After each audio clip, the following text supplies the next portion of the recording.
जय श्री कृष्णा, राधे राधे दोस्तों। आज मैं फिर से हाजिर हूँ एक नई कहानी, एक नई वीडियो लेकर। और आज की कहानी बहुत ही सुंदर है, बहुत ही ज्ञानवर्धक है। ये कहानी यदि आप मिस कर गए तो जीवन में कभी भी अच्छी कहानी आप सुनने को नहीं मिलेगा। इसलिए इस कहानी को जरूर सुने, क्योंकि ये मैं बहुत मेहनत करने के बाद ये कहानी मैं ले आया हूँ आपके लिए। और बहुत ज्ञानवर्धक कहानी है, बहुत अच्छी कहानी है, बहुत पुरानी जमाने की कहानी है जो आज याद आ गया। क्योंकि मोरनी जब बैठे थे तो मोरनी ने मोर से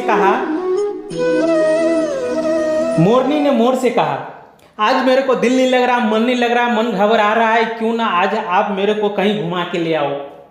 तो बोला, हे भगवान, आप किधर जाओगे घूमने, शाम के टाइम हो गया। तो बोला, अरे कम से कम चलो, नहीं घूमने जाएंगे, नहीं कुछ इधर उधर जाएंगे, तो कम से कम मुझे कोई कहानी सुना दो ताकि मेरा मन बेचैन जो हो रहा है जो ठीक हो जाएगा, रात भी कट जाएगा, नींद भी आ जाएगा, तब सो जाएंगे।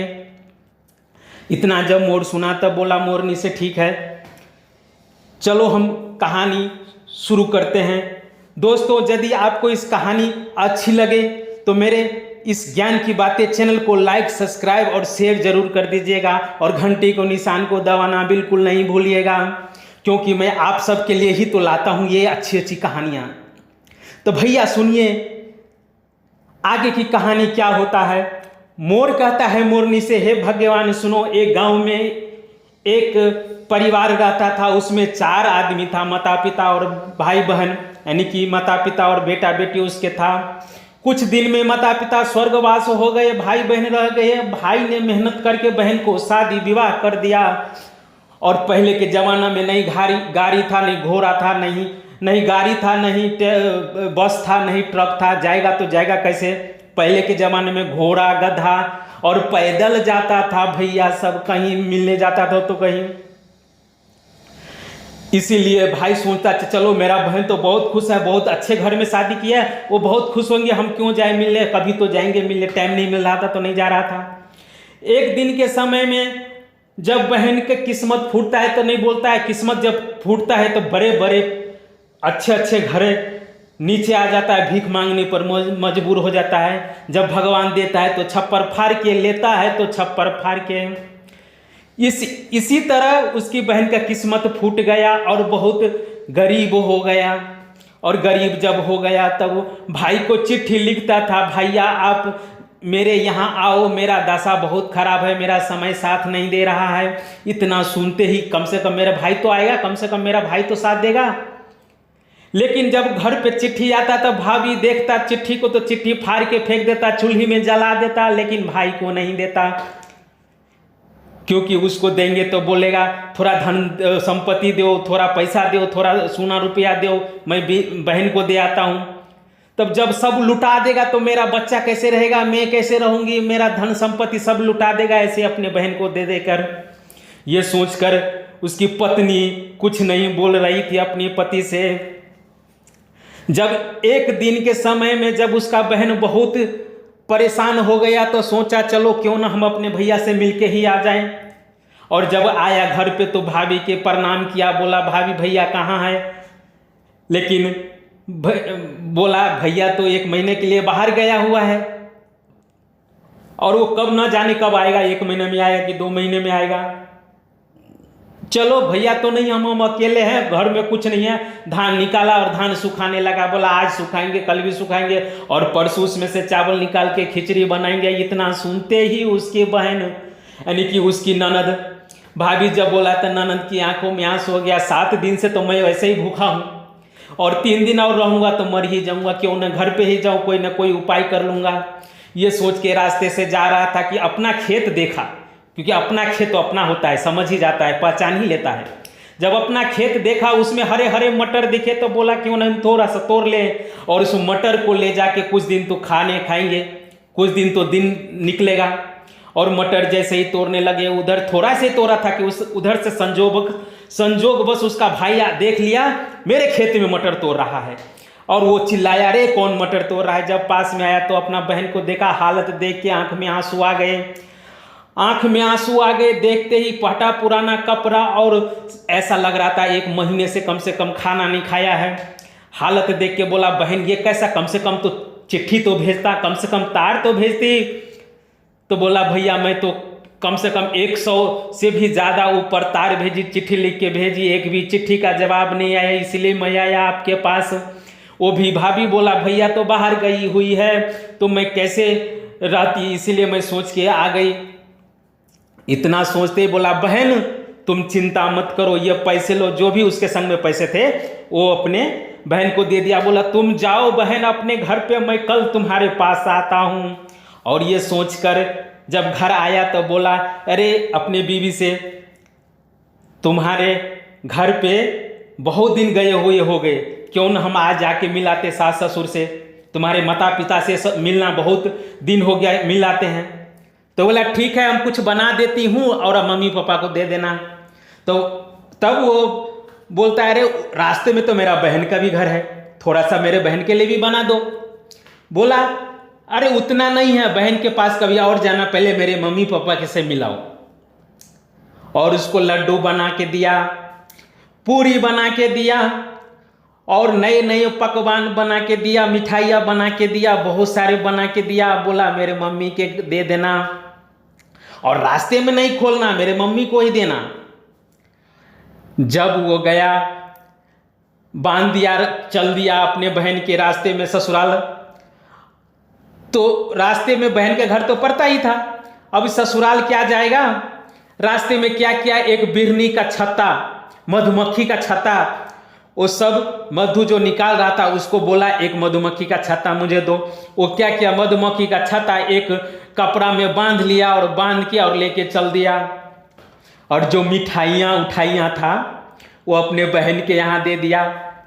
और जब अपने बहन को यहाँ दिया तो देख के घर आंख में आंसू आ गए। बहन बोला तुम कितने भाग्यशाली थी, कितने अच्छे थे, कितने घर परिवार था तुम्हारा, कितना अच्छा घर था, आज इस हालत में ऐसे कैसे। ठीक है कोई बात नहीं, मैं तुम्हारे पास कल आऊँगा फिर से, तुम चिंता मत करा, तुम्हारा भाई अभी तक जिंदा है। और इतना बोल के ससुराल की तरफ रवाना हो गया। और जब वो मधुमक्खी का छत्ता जो बांधा था ना, वो उसके अपने सासू जी को दे दिया और बोला तुम्हारी बेटी बोली है अकेले में खोलना, किसी के सामने नहीं खोलना। अब क्या है क्या नहीं हम तो देखे नहीं, क्या पता कुछ दिया हो। तो बोला ठीक है। अब जब रास्ते में वापस आने लगा बोला मैं चलता हूँ, मेरे को देर हो रहा है। उधर जाके उसकी मम्मी जैसे ही खोला, मधुमक्खी का छत्ता पूरे देह पे लटक गया और पूरा काट काट के देह तुम्मा कर दिया, कोठी के तरफ फूल गया। ये समाचार तो उसको मालूम ही था। घर पे आके फिर से अपने पत्नी को बोला तुम्हारे मम्मी को बहुत सारी मधुमक्खी ने काट लिया है और उतना काटा है कि बहुत फूल गया है, तुम जाके मिलाओ, नहीं तो कुछ पैसे दो, रकम दो, मैं ही दे आता हूँ। तो बोला रे बाप को रोने लगा, मेरा मम्मी कैसी है, मेरे मम्मी क्या क्या हो गया। ठीक है, अपने गहने जेवर जितना था अंदर पैसे वैसे रखा था दिया, बोला उसको बेच के और दे आओ, मेरे मम्मी को इलाज चलेगा।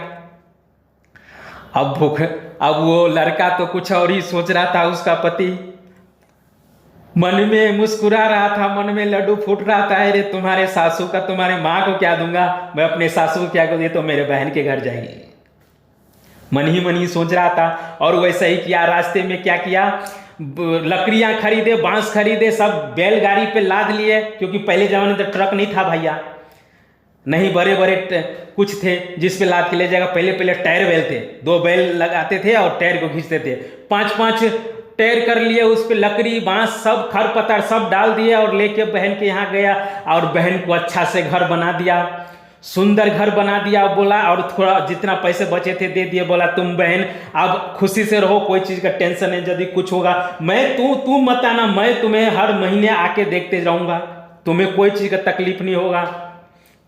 अब उसका तो किस्मत बदल गया, अब अच्छे से रहने लगे उसके बहन। और थोड़े दिन के बाद घर उर बना के यदि वापस आए तो फिर अपने पत्नी के पास गया, बोला अरे तुम्हारी घर पे क्या हुआ है, आंधी तूफान आया और आंधी तूफान से तुम्हारा मम्मी का घर ही उड़ गया, अब क्या करेंगे, थोड़ा बहुत पैसे और दो तो घर बनवा के आ जाता हूँ। फिर पैसे उससे लिए और पैसे लेके, क्योंकि इसलिए इससे पैसे ले रहे थे क्योंकि घर की मालकिन वही थी, वो तो सिर्फ बाहर कमाता था, कुछ बोलता भी था तो मुंह लटका के दौड़ता था, जब घर में पत्नी अच्छी हो तो घर को स्वर्ग बना देती है, और जब घर में पत्नी खराब हो तो स्वर्ग को नरक बदलने में देर नहीं लगती। लेकिन उतने भी खराब नहीं, तो वो अपने के लिए सोचता था, घर अच्छा था लेकिन थोड़ा झगड़ालू टाइप का था। तब मोरनी ने कहा मोर से, हे स्वामी अब आगे क्या हुआ, आगे तो बताइए, आगे आप चुप हो गए, क्या हुआ? तब मोर बोलता है, सुनो आगे की कहानी क्या हुआ। जब पैसे दिए, पैसे लेके गए, फिर अपने ससुराल क्या जाएगा, अपने बहन के पास गया, वो भी और पैसे दे दिए आके, और आगे बोला बहन आप तो कोई चीज़ का टेंशन नहीं है, दुख तकलीफ नहीं है। तो बोला नहीं भैया अब तो मैं बहुत अच्छी हूँ। तो बोला ठीक है तुम अब आराम करो, मैं कुछ दिन में फिर आऊँगा। और फिर घर पे आया तो घर से आते वक्त उसको बोल दिया कि तुम्हारे बेटी बुलाई है, और जब घर में आना तो घूंघट तान के आना, नहीं तो तुम्हारा दामाद मर जाएगा, तुम्हारा नाती मर जाएगा। ये पंडित जी आज ही मेरे को बताया है, मिलने के बाद ये दोष खत्म हो जाएगा, ये दोष लगा है।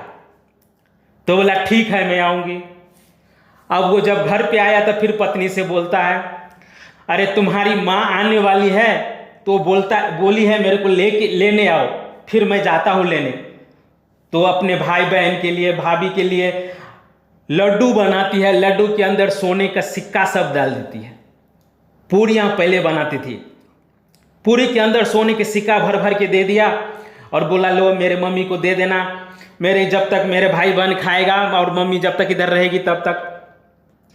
वो लेकर पूरा जाता है, और ससुराल क्या जाता है, रास्ते में बहन का ही तो घर पर रहा था, बहन को दे दिया। और बहन को बोला बहन जब अड़ोसी पड़ोसी को ये बांटना तो तोड़ तोड़ के बांटना, क्योंकि उसके अंदर कुछ दिया है, कुछ रखा है।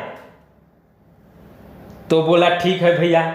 और जब उसकी बहन तोड़ा तो उसमें सोने के सिक्के निकले। तो बोला ठीक है भैया अब मेरे को कोई चीज़ का टेंशन नहीं है। तो बोला ठीक है तुम अब आराम से रहो, मैं थोड़ा देखता हूँ अपना घर। और जब ससुराल गया तो ससुराल में अपने सासू को बोला चलो माँ अब तुम्हारी बेटी बुला ही रही है तो मैं आ ही गया हूँ, चलो। अब उसको लेकर जब घर जाती है तो उसको रास्ते में ही बता दिया जाता है कि तुम कम से कम मुंह मत दिखाना, क्योंकि कुंडली में दोष है, तुम्हारा दामाद भी मर जाएगा और नाती भी मर जाएगा, और जब मैं मर जाऊंगा तो तुम्हारी बेटी कैसे रहेगी, कैसे दिन काटेगी। ये सोच के डर गई है बुढ़िया, और बुढ़िया मुंह घूंघट ताने ताने आई। और जब घर में आई तो घर में आने से पहले ही बोला सासू माँ तुम उधर रुको, मैं तुम्हारी बेटी को बुला के आ रहा हूँ, क्योंकि घर में दोष है, क्या पता कुछ हो जाए। और जैसे ही गया तो बोला देखो मेरी बहन आई है। तो वो जब चावल चढ़ा रही थी गर्म पानी खोल रहा था, बोला उस दिन तो आई थी तो मैं कुछ नहीं बोला, आज जब आई मेरी ननद तो ऐसा मैं करूँगा कि जिंदगी में कभी आई नहीं। और वो खोलते हुए पानी लोटा में लिया और ले जाके अपने ननद को दिया, बोला प्यार धो लो। और जैसे ही उसकी माँ प्यार पे डाला छटपटा गई, गरम गरम पानी था। लेकिन वो बेचारी बुढ़िया बोलती क्या, जब से ही बोलती उसका नाती भी मर जाएगा और दामाद भी मर जाएगा, इसलिए बोली नहीं, कुछ बर्दाश्त कर लिया। और बर्दाश्त करके जब अंदर गई तब बोला ठीक है तुम उधर रहो और मैं बाजार से कुछ खाने पीने के सामान लेके आता हूँ। अपनी पत्नी से बोला तुम हमने बहन की सेवा सत्कार करो। बोला अच्छा मौका है, अच्छा हुआ मेरे पति बाहर जा रहे हैं, मैं उसको ऐसा धुलाई करूंगा, ऐसा धुलाई करूंगा कि वो चुपचाप यहाँ से मेरे पति को आने से पहले ही वो चली जाएगी। उसको क्या पता कि ये मेरी माँ है, क्योंकि घूंघट टानी हुई थी, नए कपड़े पहने हुए थे। अब तो झाड़ू, पहले जमाने में झाड़ू जब लगाता था घर में, सिक्की का झाड़ू, अभी तो रंग बिरंग के 9 रंग के तरह के झाड़ू आ गया। वो सिक्की झाड़ू लेके और ऊपर से दे झाड़ू दे झाड़ू दे झाड़ू। बुढ़िया को तो आधा प्राण निकाल दिया, मार मार के बुढ़िया अब तो रोने लगी। आज तब बोलता है मेरा पोता तो पोता मरेगा, मेरा नाती तो भी मरेगा, मेरा दामाद भी मरेगा, मैं तो अब बोलूँगा ही। जैसे ही इतना बोलता है उसकी बेटी सुन लेती है आवाज़, माँ की पहचान लेती है, बोलती माँ तुम कैसे? अरे बेटी तुम ही तो बोली थी घूंघट तान के आना, दामाद रास्ते में बोला था कि दोष है कुंडली में, जैसे मैं बोलूँगी मुँह चेहरा दिखाऊंगी तो मेरा पति भी मर जाएगा, तेरा बेटा भी मर जाएगा। तो मेरा दामाद मर जाएगा, मेरा नाती मर जाएगा, तो मैं कैसे रहूँगी, तुम कैसे रहेगी, कैसे ज़िंदगी काटेगी। इतना सुनते ही मोर चुप हो गया। मोरनी फिर बोलती है, स्वामी चुप क्यों हो गए? क्योंकि वो हंसने लगा था, मोर मुस्कुराने लगा था। बोला आगे बताओ ना क्या हुआ। तब मोरनी बहुत प्रयास किया बोले कहने का, और रात भी हो रहा था, बोला था मुझे नींद आ रहा है, अब कल सुनाऊंगा। नहीं नहीं स्वामी मेरे को बताओ आगे क्या हुआ। तब फिर मोर कहता है, जब बुढ़िया को जब बोली तो चेहरा दिखाई तो देखिए उसकी माँ, अब वो तो सब समझ गई, ये तो मेरे पति का ही चाल है सब, अब उसको आने दो, आज मैं दिखाऊंगा। और जैसे ही उसका पति आया, उसका पति पहले से ही गुस्से में था, बोला कुछ आज बोली तो आज वो नहीं कि मैं नहीं, आज जितने दिन मैं इस बर्दाश्त किया आप बर्दाश्त नहीं करूँगा, पूरा सीधा कर दूंगा। वो तो उसका पति पहले से गुस्से में आया, और जब घर पे आया तो उसका पत्नी गुस्से में, और गुस्सा जब टकराता है तो चिंगारी उठता है, आग लग जाता है, धरती हिलने लग जाता है। आपको तो मालूम हो गया, पता ही होगा। और जब दो योद्धा टकराता है ना तो ऐसा ही होता है, और ये दोनों योद्धा ही तो था, योद्धा से कौन सा कम था। और उसका पति एक लाठी लिया था, अब बोला आज कुछ बोलेगी तो आज मैं इतना लाठी मारूंगा, इतना लाठी मारूंगा कि वो सीधा हो जाएगी, आज के बाद वो कभी ऐसा काम नहीं करेगी। जब आई और जब जैसे ही मुंह खोला तो ये एक लाठी दे दिया उसके सर पे। अरे छटपटा के इधर गया मम्मी के पास, मम्मी मम्मी मुझे मार रही है।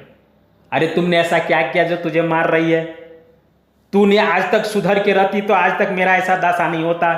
तुम मधुमक्खी का छत्ता भेजी थी, मेरा देह हाथ फुला दिया था, आज तुम मेरा बरनी से मार रही है, मेरा गर्म पानी मेरे पैर से धुलवा दिया, मेरा पैर छिल गया, देखो फोड़े आ गया, और तू अभी बरनी से मारी है। ये सब मेरा किया कर्म है, जैसा मैं कर्म किया था वो कर्म का आज भोग रही हूँ। तुम जन्म लेते ही मर क्यों नहीं गई? तुम ऐसी कैसे बन गई? उसकी माँ ने भी दुत्कारा, डांटा। अब तो पति के पैर पकड़ लिए, अरे जैसे ही पैर पकड़े ऊपर से एक लाठिया और दे दिया, एक लाठिया और दे दिया। बोला पति मुझे मत मारो, मुझे क्षमा कर दो, आज के बाद ऐसा नहीं करूंगी। और जब क्षमा मांगे तो कोई क्षमा कर देना चाहिए। जब क्षमा मांगे, क्योंकि उसका पत्नी ही तो था, और पत्नी नहीं, यदि कोई भी आपसे क्षमा मांगे गलती का तो उससे तत्काल क्षमा कर देना चाहिए, क्योंकि उससे बड़ा पुण्य का काम आज तक कुछ नहीं है। और फिर उसका परिवार अच्छा से रहने लगे, भाई बहन अच्छा से लगने लगे, और सब कुछ अच्छा से लगने लगे। मोरनी बोलता है कितना अच्छी कहानियाँ सुनाया, कल मैं फिर सुनूंगा एक कहानी, ऐसा ही कहानियाँ फिर सुनाऊंगा। तो दोस्तों मैं फिर से एक कहानी ऐसा ही लेकर आऊँगा आपके लिए, और आप लोग ज़रूर सुनना, क्योंकि मैं ऐसे ही कहानी मैं आप सबके लिए लाता रहता हूँ इस ज्ञान की बातें चैनल पर। और बहुत दिन के बाद एक ये ऐसा कहानी लाया हूँ ज्ञानवर्धक, जिससे आपको बहुत कुछ सीखने को मिला होगा। तो मेरे चैनल को लाइक और सब्सक्राइब करके रखिए, ताकि फिर से ऐसा ही कहानी आपको मिले। यदि पसंद आता है तो कोई जोर जबरदस्ती नहीं है। तो जय श्री कृष्णा, राधे राधे दोस्तों। फिर मिलेंगे अगले वीडियो में, अगले नई वीडियो में, अगले नई कहानी के साथ में। तब तक के लिए जय श्री कृष्णा, राधे राधे दोस्तों।